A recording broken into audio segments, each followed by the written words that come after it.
सब भूमिका आहार की इस देह के निर्माण में। नमस्कार दोस्तों, आपके अपने YouTube channel science and poetry यानी विज्ञान और कविता में आपका स्वागत है।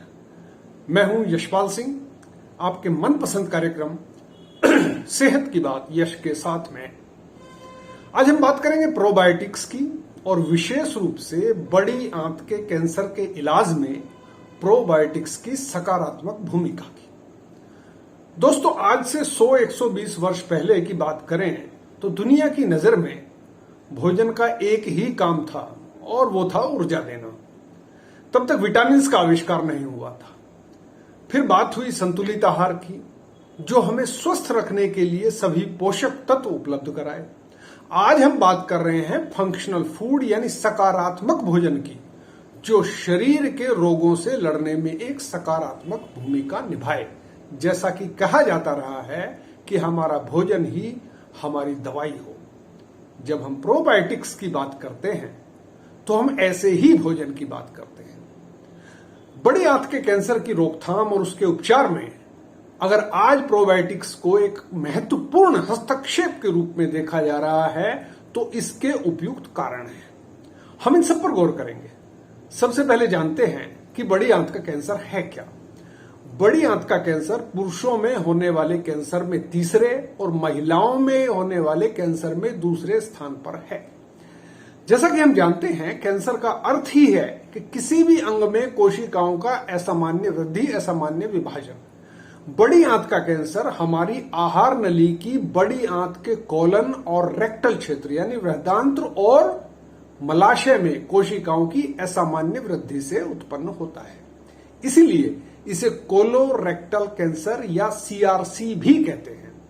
कैसे विकसित होता है सीआरसी? जब हम भोजन करते हैं तो वह हमारी आंतों की सबसे अंदरूनी परत म्यूकोसा के संपर्क में आता है, जिसके कारण म्यूकोसा को विभिन्न प्रकार के यांत्रिक और रासायनिक आघातों को झेलना पड़ता है। इन आघातों से म्यूकोसा की सबसे ऊपर की लेयर, उपकला, एपिथेलियम जिसको कहते हैं, वो क्षतिग्रस्त हो जाती है। अब यह एक सामान्य प्रक्रिया है। इन क्षतिग्रस्त कोशिकाओं का स्थान लेने के लिए दूसरी कोशिकाएं विभाजित होती हैं। इस कोशिका विभाजन के दौरान त्रुटियां हो सकती हैं। कोशिका विभाजन में ऐसी त्रुटि होती ही रहती है, मगर शरीर की अपनी संपादन प्रणाली होती है जो ऐसी त्रुटियों को ठीक करती रहती है, अवांछित कोशिकाओं को नष्ट करती रहती है। यदि कुछ त्रुटियां इस संपादन प्रणाली द्वारा नहीं पहचानी जाती तो शरीर में कहीं भी असामान्य कोशिकाओं की अनियंत्रित और अनियमित वृद्धि हो सकती है। बड़ी आंत में होने वाली इस तरह की अनियमित वृद्धि एक गुच्छे का रूप धारण कर लेती है। इन्हें पॉलिप कहते हैं।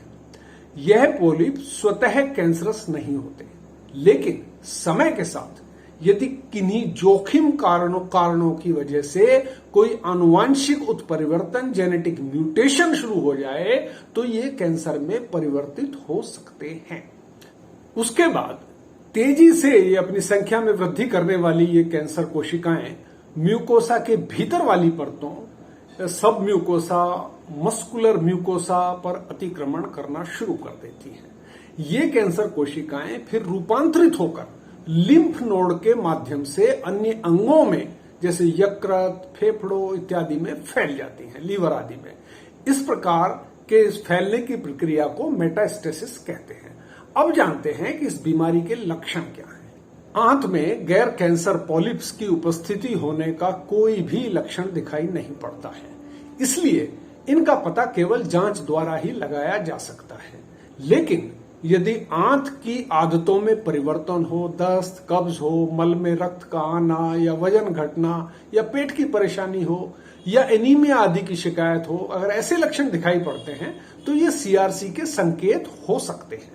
प्रश्न उठता है कि वो जोखिम कारक कौन से हैं जिनके कारण ये सौम्य पॉलिप कैंसर में बदल जाते हैं और क्या हम इनको नियंत्रित कर सकते हैं। देखा गया है कि इस कैंसर के 90% से अधिक मामले 50 वर्ष की आयु के बाद होते हैं और लगभग 20% लोगों में परिवार में इस बीमारी का इतिहास मिलता है। अब ये दोनों जो जोखिम कारक हैं, इनमें से तो कोई भी हमारे नियंत्रण में नहीं है, लेकिन कुछ ऐसे कारक भी हैं जिनमें हम चाहें तो सुधार कर सकते हैं। ये हैं धूम्रपान, शराब का उपयोग, आहार में लाल मांस का सेवन, मोटापा, आहार में फाइबर की कमी और शारीरिक व्यायाम की कमी। लेकिन आज की चर्चा के संबंध में जिस एक कारक की सबसे ज्यादा बात करेंगे वो है बड़ी आंत में डिसबायोसिस की स्थिति। अब यह डिसबायोसिस क्या है? हमारी बड़ी आंत में जीवाणुओं का एक बड़ा समूह रहता है, विविध समूह रहता है। इस समूह में वो जीवाणु भी होते हैं जिनसे हमारे शरीर को हानि पहुंचती है, और वो भी जिनके रहने से हमारे शरीर को लाभ पहुंचता है। कुल मिलाकर इसे गट माइक्रोबायोटा के रूप में जाना जाता है। अगर किसी कारण से लाभदायक जीवाणुओं की अपेक्षा हानिकारक जीवाणुओं का पलड़ा भारी हो जाता है, उनकी संख्या अधिक हो जाती है, तो यह समत्व बिगड़ जाता है। इस स्थिति को डिसबायोसिस कहते हैं। इसके कई कारण हो सकते हैं, जैसे अस्वास्थ्यकर आहार, व्यायाम की कमी, मादक पेय, तनाव, दवाइयों का लंबा प्रयोग। इससे रोगाणुओं का प्रभाव बढ़ जाता है और सूजन यानी इन्फ्लेमेशन की स्थिति पैदा हो जाती है। लंबे समय तक चलने वाली तीव्र सूजन बृहदान्त्र के कैंसर का कारण बन सकती है। इस स्थिति में एंट्री होती है हमारे हीरो प्रोबायोटिक्स की। प्रोबायोटिक्स वो खाद्य हैं जो माइक्रोफ्लोरा में आए हुए इस असंतुलन को ठीक कर सकते हैं। इस सुधार की प्रक्रिया को प्रोबायोसिस कहते हैं। प्रोबायोटिक्स क्या है? प्रोबायोटिक्स एक लैटिन शब्द है जिसका अर्थ है जीवन के लिए। प्रोबायोटिक्स वो बैक्टीरिया हैं जो हमारे स्वास्थ्य को लाभ पहुंचाते हैं। इनमें सबसे व्यापक रूप से इस्तेमाल किए जाने वाला जो बैक्टीरिया है वो है लैक्टिक एसिड बैक्टीरिया, जिसमें बिफिडोबैक्टीरियम और लैक्टोबैसिलस शामिल है। यद्यपि प्रोबायोटिक्स पर अध्ययन बहुत हाल ही के वर्षों में हुआ है, लेकिन एक लंबे समय से ये सूक्ष्म जीवाणु हमारे भोजन का हिस्सा रहे हैं, जैसे बियर और वाइन और खमीर से प्राप्त होने वाले भोजन जैसे पनीर, ब्रेड आदि सब में। बीमारी की स्थिति में मरीजों को गोली आदि के रूप में दिए जाने वाले प्रोबायोटिक विभिन्न स्रोतों से प्राप्त किए जाते हैं, जैसे सब्जियां, खमीर वाला भोजन, अचार, समुद्री भोजन, योगर्ट, दही, पनीर, छाछ, अनाज, मैंग्रोव आदि आदि। जाहिर है कि इनका सेवन करने से ये जीवाणु हमें स्वतः ही मिल जाते हैं। प्रश्न यह है कि इन जीवाणुओं से हमें लाभ पहुंचता कैसे है? ऐसा नहीं है कि ये जीवाणु हमें लाभ पहुंचाने के लिए हमारे शरीर में होते हैं। ये भी उसी प्रकार हमारे शरीर में जिंदा रहने का प्रयास करते हैं जैसे वो जीवाणु जिनके कारण हमें रोग का खतरा पैदा होता है। इनकी तुलना दो सेनाओं से की जा सकती है। बड़ी आंत में भोजन सीमित है और इसे पाने के लिए दोनों में प्रतिस्पर्धा है, कंपटीशन है। जिन जीवाणुओं की संख्या ज्यादा होगी वो ज्यादा भोजन खा जाएंगे और दूसरों के लिए बचेगा नहीं। अगर अच्छे जीवाणु अधिक हैं तो रोगाणुओं को पर्याप्त भोजन नहीं मिलेगा और वो उतने प्रभावी नहीं रहेंगे। प्रोबायोटिक्स का काम है अच्छे जीवाणुओं की संख्या को बढ़ाना। जो प्रतिस्पर्धा भोजन के लिए है वही प्रतिस्पर्धा सीमित स्थान के लिए भी है। जैसा हमने पहले बताया, रोगाणु हमारी आंत की एपिथेलियम पर चिपक कर उसको नुकसान पहुंचाते हैं। यदि लाभदायक जीवाणु अधिक हैं तो रोगाणुओं को एपिथेलियम पर चिपकने के लिए पर्याप्त स्थान ही नहीं मिलेगा। इस प्रकार प्रोबायोटिक्स रक्षा सेना में बढ़ोतरी करके रोगाणुओं को पनपने और हमें नुकसान पहुंचाने का पर्याप्त अवसर नहीं देते। इसके अलावा इन लाभदायक जीवाणुओं की मेटाबॉलिज्म की यानी उनकी शारीरिक क्रियाओं की वजह से शॉर्ट चेन फैटी एसिड्स तथा अन्य एंटी कैंसर बायोएक्टिव कंपाउंड बनते हैं।